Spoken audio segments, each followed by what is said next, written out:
देखो यार, अगर तुम लोग एमजीएफ के फैन हो तो ये वीडियो तुम्हारे लिए होने वाली है, क्योंकि गाइज एमजीएफ के एईडब्ल्यू पर रिटर्न होने को लेकर बैक स्टेज से बहुत बड़ी अपडेट आ रही है। लास्ट नाइट एईडब्ल्यू के शानदार डायनामाइट के बाद डायनामाइट की व्यूअरशिप सामने आ चुकी है। जॉन मॉक्सली के एईडब्ल्यू से बाहर होने के बाद मॉक्सली का न्यू लुक सामने आ चुका है। एईडब्ल्यू में स्टिंग के रिटर्न होने को लेकर जेफ जैरेट ने काफी बड़ा खुलासा कर दिया है। डस्टिन रोड्स के डब्ल्यूडब्ल्यूई पर जाने को लेकर डस्टिन रोड्स का बहुत बड़ा हिंट आ चुका है। तो गाइज वहीं आरओएच के super card of honour pay per view के ऊपर टोनी खान ने काफी सारे बड़े मैसेज अनाउंस कर दिए हैं। तो गाइज चलिए बिना किसी देरी के शुरू करते हैं इस वीडियो को। और सबसे पहले बात करेंगे डायनामाइट के व्यूअरशिप की। वेल गाइज ये बात तो आपको अच्छे से याद होगी, लास्ट वीक जब एईडब्ल्यू ने उनका डायनामाइट किया तो लास्ट वीक एईडब्ल्यू के डायनामाइट को करीबन 8 लाख व्यूअरशिप मिली थी, जो कि एईडब्ल्यू डायनामाइट की एवरेज लो व्यूअरशिप थी। बट गाइज यही इस हफ्ते जब एईडब्ल्यू ने उनका डायनामाइट किया तो एईडब्ल्यू के इस हफ्ते डायनामाइट के व्यूअरशिप लास्ट वीक के मुकाबले काफी ज्यादा डाउन हो चुकी है। और एईडब्ल्यू के इस हफ्ते डायनामाइट को मात्र यहां पर 7,47,000 लोगों ने देखा। और इस हफ्ते डायनामाइट के व्यूअरशिप के 7,50,000 से नीचे गिर जाने के बाद एईडब्ल्यू के इस हफ्ते का डायनामाइट शो व्यूअरशिप के मामले में एईडब्ल्यू हिस्ट्री का one of the lowest dynamite show बन चुका है। और गाइस डेफिनेटली यहां पर एईडब्ल्यू के इस हफ्ते का डायनामाइट शो व्यूअरशिप के मामले में फ्लॉप रहा है। वेल एईडब्ल्यू के इस हफ्ते डायनामाइट के व्यूअरशिप और अटेंडेंस दोनों के गिरने के बाद सोशल मीडिया पर एईडब्ल्यू कंपनी का काफी ज्यादा मजाक बन रहा है। वेल अगर मैं यहां पर इस हफ्ते की व्यूअरशिप पर अपने पर्सनल पॉइंट ऑफ व्यू की बात करूं तो गाइस इस मामले पर मेरे पर्सनल 2 पॉइंट ऑफ व्यू गए। अगर मैं एईडब्ल्यू के हेटर के तौर पर देखूं तो डेफिनेटली एईडब्ल्यू के इस हफ्ते के डायनामाइट के व्यूअरशिप का 7,50,000 से नीचे गिरना एईडब्ल्यू के डाउनफॉल को शो करता है। बट अगर मैं एईडब्ल्यू के फैन की तरफ बात करूं तो डेफिनेटली एईडब्ल्यू के इस हफ्ते का डायनामाइट शो अमेरिका में 2 बड़े कंपटीशन एनबीए और एनएचएल से कंपीट कर रहा था। और एनबीए और एनएचएल की वजह से डब्ल्यूडब्ल्यूई और एईडब्ल्यू दोनों की व्यूअरशिप गिरती गई। और गाइज इसीलिए अब आपको ये डिसाइड करना है कि एईडब्ल्यू की व्यूअरशिप गिरना एईडब्ल्यू का डाउनफॉल है या नहीं। बट गाइज चलिए फिलहाल आगे बढ़ते और बात करते हैं एईडब्ल्यू सुपरस्टार जॉन मॉक्सली की। वेल बात करें अगर यहाँ पर जॉन मॉक्सली की तो गाइज मैं आपको बता दूं एईडब्ल्यू के इस हफ्ते डायनामाइट शो पर जॉन मॉक्सली के अपीयर ना होने के बाद जॉन मॉक्सली फाइनली कल यहाँ पर सीएमएल रेसलिंग पर डेब्यू करने वाले गए, जहां पर सीएमएल में जॉन मॉक्सली के डेब्यू से पहले सीएमएल रेसलिंग के द्वारा मॉक्सली का एक वीडियो पोस्ट किया गया है, जिस वीडियो के अंदर जॉन मॉक्सली मैक्सिको के अंदर पहुंच चुके गए। और अगर आप लोग इस वीडियो को देखोगे तो गाइज आपको पता चलेगा कि जॉन मॉक्सली ने उनके न्यू लुक को शो किया है, जहां पर जॉन मॉक्सली ने उनके हेड को कंप्लीटली शेव कर दिया है और जॉन मॉक्सली फाइनली पूरी तरह से बाल्ड हो चुके गए। वेल देखना बहुत ही दिलचस्प होने वाला है कि बाल्ड मॉक्सली एईडब्ल्यू के ऊपर रिटर्न कब करता है। और कल यहां पर सीएमएल में मॉक्सली के डेब्यू मैच के अंदर जॉन मॉक्सली को विक्ट्री हासिल होती है या नहीं। बट गाइज चलिए फिलहाल आगे बढ़ते हैं और बात करते हैं एईडब्ल्यू के आइकॉन स्टिंग की। वेल बात करें अगर यहाँ पर स्टिंग की तो गाइज एईडब्ल्यू के रिवोल्यूशन पेपर व्यू के ऊपर द आइकॉन स्टिंग के रिटायर होने के बाद फाइनली इस हफ्ते जेफ जैरेट ने उनके लेटेस्ट इंटरव्यू के अंदर स्टिंग के एईडब्ल्यू के बैक स्टेज या ऑन स्क्रीन पर रिटर्न करने को लेकर बात की गई, जहाँ पर जेफ जैरेट का ये कहना है कि जेफ जैरेट यहाँ पर पर्सनली स्टिंग को 30 साल से लंबे टाइम से जानते गए। और गाइज जेफ जैरेट डेफिनेटली ये कह सकते गए कि इस समय तो स्टिंग किसी भी कैपेसिटी में एईडब्ल्यू के बैक स्टेज या एईडब्ल्यू के ऑन स्क्रीन पर नहीं आने वाले गए। और गाइज यहाँ पर स्टिंग उन रेसलर्स में से नहीं गए जो रिटायर होने के बाद ऑन स्क्रीन पर्सनालिटी बनेंगे या एईडब्ल्यू के बैक स्टेज पर प्रोड्यूसर बनेगा।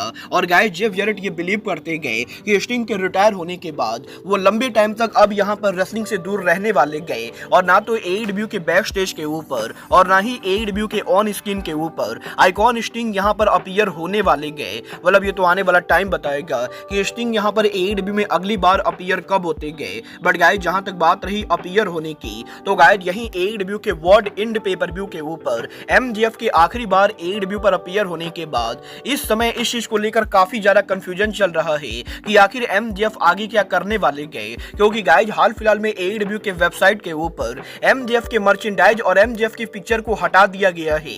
और गाइज एईडब्ल्यू के ऑफिशियली एमजीएफ को रिमूव करने के बाद इस चीज को लेकर भी काफी सारी रूमर चल रही गई कि पॉसिबली MJF AEW को लीव करके फाइनली WWE को ज्वाइन कर सकते गए। वेल गाइज फाइनली यहाँ पर PWI इंसाइडर की तरफ से MJF के करंट सिचुएशन को लेकर काफी बड़ी अपडेट आ चुकी है।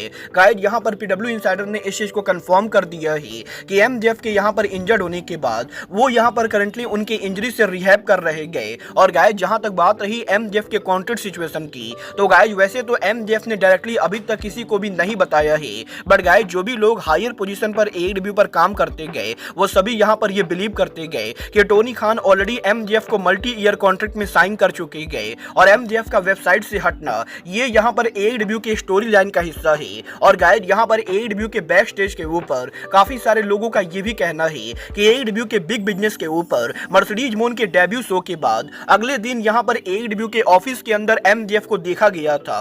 और गाइज AEW के बिग बिजनेस वीकेंड के अंदर MJF और टोनी खान के बीच में मीटिंग हुई थी। और गाइज यहाँ पर किसी को भी ये नहीं मालूम है कि एग्जैक्टली यहाँ पर MJF और टोनी खान के बीच में क्या बातें हुई थी, बट गाइज डेफिनेटली यहाँ पर AEW के बैक स्टेज के ऊपर हर कोई इस चीज को लेकर पूरी तरह से क्लियर है कि जल्दी MJF AEW के ऊपर रिटर्न करने वाले गए।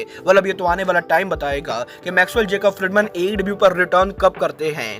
बट गाइज जहां तक बात रही रिटर्न करने की, तो गाइज यही कोडी के ब्रदर डस्टिन रोड्स के WWE पर रिटर्न करने को लेकर डस्टिन रोड्स का एक बहुत ही बड़ा हिंट आ चुका है।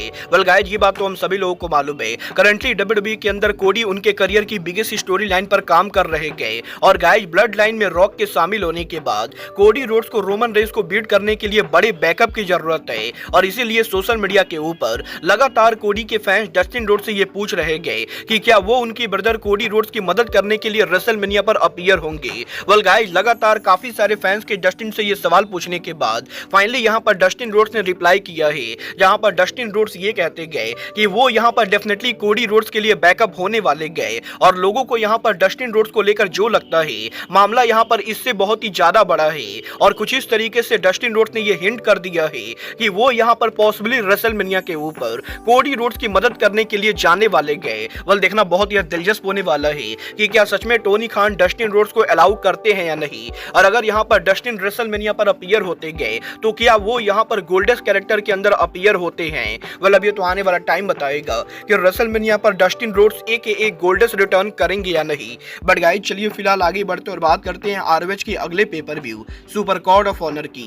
वेल गाइस ये बात तो मैं आपको ऑलरेडी बता चुका हूं, WWE के रेसलमेनिया वीकेंड के अंदर ROH रेसलिंग इस साल उनका पहला pay per view super card of honour करेगी। और अब यहां पर इस पेपर व्यू के ऊपर ROH रेसलिंग ने 6-5 बड़े मैचेस अनाउंस कर दिए हैं। गाइज ROH रेसलिंग ने आज यहां पर यह कंफर्म कर दिया है कि ROH के super card of honour pay per view के ऊपर स्टारडम रेसलिंग की मल्टीपल फीमेल रेसलर डेब्यू करेंगी। जहां पर ROH की सुपर कार्ड ऑफ ऑनर के ऊपर हमें यहां पर मीना माइका एंड मेस सरूगा वर्सेस शायद टैम नकामो और AJM के बीच में 6 वुमेन टैग मैच देखने को मिलेगा। तो गाइज वहीं पेपर व्यू के ऊपर ROH का pure championship on the line होने वाला है, जहां पर ROH के टेलीविजन चैंपियन काइल फ्लेचर उनका टाइटल ली जॉनसन के खिलाफ डिफेंड करेंगे। तो वहीं ROH के brand new women TV championship के लिए हमें यहां पर ROH superstar Queen Aminata Billie Starkz को फेस करती हुई दिखाई देंगी। और इसके साथ साथ पेपर व्यू के सेमी मेन इवेंट के ऊपर ROH की वुमेन चैंपियन अथीना उनका टाइटल हिकारू सीडा के खिलाफ डिफेंड करेंगी। तो वहीं वर्ल्ड चैंपियन एडी किंगस्टन उनका टाइटल मार्क बिस्को के खिलाफ डिफेंड करेंगे। वेल गाइस देखना बहुत ही दिलचस्प होने वाला है कि टोनी खान पेपर व्यू के ऊपर और कितने बड़े मैचेस अनाउंस करते गए। वेल गाइस मैं अगर अपनी पर्सनल ओपिनियन की बात करूं तो मैं यहां पर इस साल के ROH के super card of honour pay per view को लेकर कहीं से भी बिल्कुल भी इंटरेस्टेड नहीं हूं। और मुझे यहां पर अभी तक तो पेपर व्यू की लाइनअप काफी ज्यादा बोरिंग लग रही है। बट गाइज आप लोग सुपर कार्ड ऑफ ऑनर के लिए एक्साइटेड हो या नहीं, आप लोग मुझे कमेंट करके बताएंगे। बट गाइज अब आज के इस वीडियो में बस इतना ही, मैं मिलता हूं आपसे अपने अगले वीडियो में। बट गाइज तब तक के लिए goodbye, good night and bang.